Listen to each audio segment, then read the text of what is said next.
Ноёнхон намнан сүрэн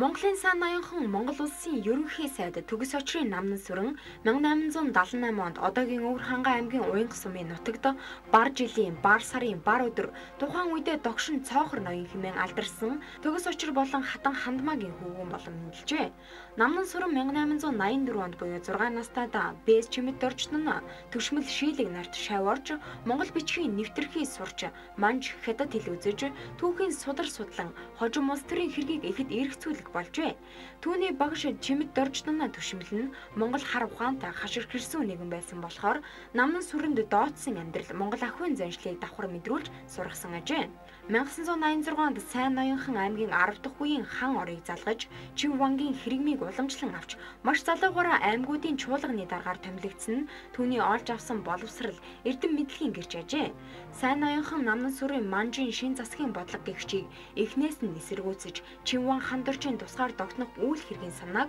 бүхий л аргаар дэмжин туслаж ажээ. 1911 оны хавар манжаас тусгаарлах халахын дөрвөн ханы нэрээр хаант Оросоос тусламж гуйх бичигт гарын үсэг зурж 7 дугаар сард богд гэгээний ордонд болсон нууц хуралдаанд идэвхтэй оролцож богд хаант Монгол улс байгуулагдахад төр ерөнхийлөн шийдэх газрын шадар сайд 1912 оны 7 дугаар сард засгийн газрын анхны ерөнхий зайдаар тус тэмдэглэгджээ. 1912 онд Монгол Оросын хооронд найрамдлын гэрээг байгуулж 1913 онд Монгол төвдийн хооронд хилцээр хийжээ. 1913 оны 10 дугаар сард хаант Орос улсад анхны төрийн дээд айлчлалыг хийсэн бөгөөд Оросд 3 сар орчим байхдаа сайд нарын зөвлөлийн дарга 2 дугаар Николай хаантай 2 шудаа уулзаад амжижээ. Тэрбээр Оросын хаан болон бусад эрх баригчдад эрднийн очир одон гардуулж хадгийн хамт үндэсний өвөрмөц хийцтэй бэлгэсэлд барьж Оросын талд хандан Монгол улс байгуулагдсаныг хятадд хүлээлгэн 3 этгээд улс хамтран хэрэг хилэлцэх тухай хүсэл тавьсан ажээ. 1913 онд Орос Хятадын тунхагийн үзэл санааг хүлээн зөвшөөрөхгүй гэдгээ албан ёсоор илэрхийлсэн байна.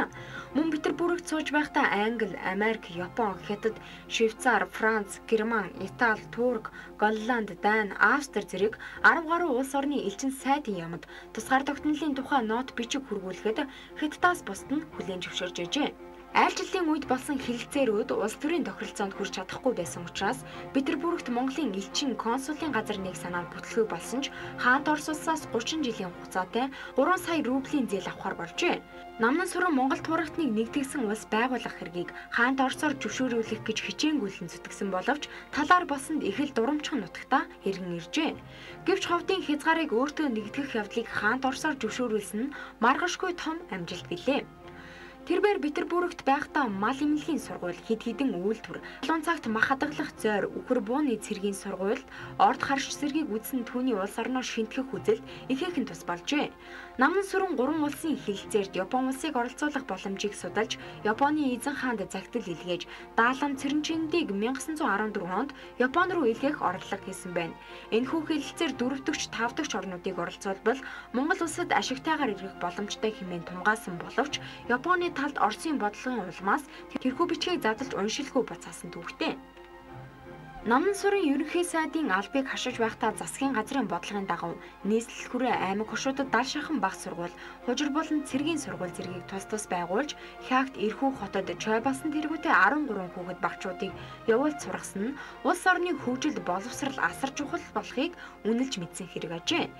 Намнан сүрэн байгалийн баялаг, нөөц бололцоо хүний амин чадварыг нарийн тооцож судалсны үндсэн дээр эдийн засаг нийгмийн шинтгэл хийх нь чухал хэмээн үзэж Козн, Вити, Лисовский нарын Орос, Польш сулаач зарим Монгол түвшиндийн хамтарсан баг бүрдүүлж тус улсын геолог хурц ургамал, улс газар зүйн зураглал, тоо бүртгэл, эдийн засгийн судалгааны хөтөлбөр боловсруулж 1915 онд хайгуул шинжилгээ хийх дүрмийг боловсруулж Монголын шинжлэх хэргийг эрхлэх хороог байгуулж 1914-өөс 16 онд шинтгэлийн хороо, хамгаалтын алба, хяналтын хороо зэргийг байгуулах, улсын орлого зарлагын данс, мөнгө хадгаламж, албан татвар оноох, гайлын хураамж авах тухай дүрм боловсруулах, цаг худалдаалах, мөнгөн ханш тогтоох, мөнгө хуулийн эсрэг тэмцэх зэрэг төслүүдийг боловсруулж, улсын дээд ба доод хурлаар хилэлцүүлэн хэрэглэн баталжээ.